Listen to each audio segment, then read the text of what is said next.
Ano. Mám vám ho rozbalit ten dárek? Já jsem váš sluha. Já jsem sluha šéf. Jo, klidně, prosím. Konečně se dozvím, co tam je. Nejde to rozbalit. Tady máš nějakou kabelku, to je na nic. Cože? To si umít ruce.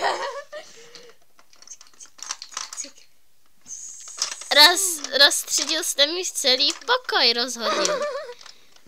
Jsem sluha, ne, máš uklízeč.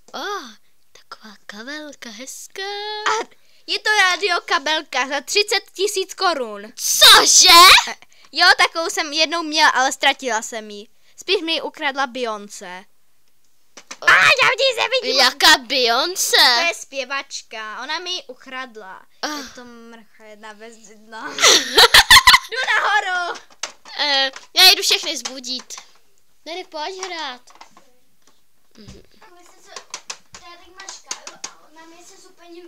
Nevysrala.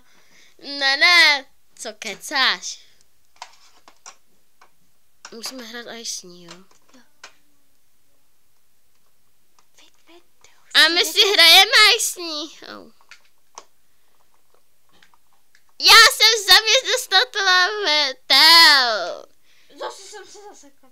Ale vypadáme do záchodu. Ale já jsem králíček domácí a mluvím. To jsem nevěděla, že králíci domácí umí mluvit. Hele, to je moje taška. Kdo mi ji tady dal? Přece já. No jo, ty Kája. Nechci nic říkat, ale se trošku ňoumá. Nejsem ňouma, jsem Kája. Já jsem mě slyšet při koncertech.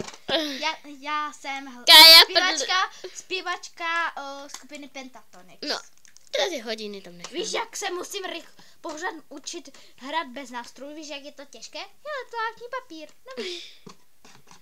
Co tady dělá ten záchod? Spíš si ho tam ty strčila. Ale já jsem ho tam nedal. Promiň, to je moje chyba. Ježiš, ten sluha je jako cuvak k pohledání. Cuvak nebo cuvak? 30 korun. Jo, já mám 30 korun. Čau. Jdu zbudit ostatní. Halo, stávej. Kde máš manželku? Tady spíš zůstala z cukrárně a já jdu ještě spát. Celý večer byli v cukrárně, to jsem nemohla. Halo, stávej! Nebudit, jinak si tě podám. To je fakt směšné. Tebe už jsem vypadil. Kristo, stávej. Jo, přestaň mě budit. No, tak pojď.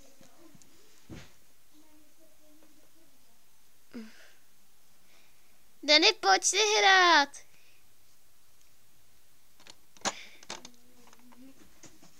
Dany. Ale ty si vůbec s náma nehraješ. Kočičky, stávat. Kočky, stávat. Před kameru. Stávat. Dělám. Honem, stávat. Honem. Vy jste tak dlouho spali, to není možné. Nechovej se jak malé děcko.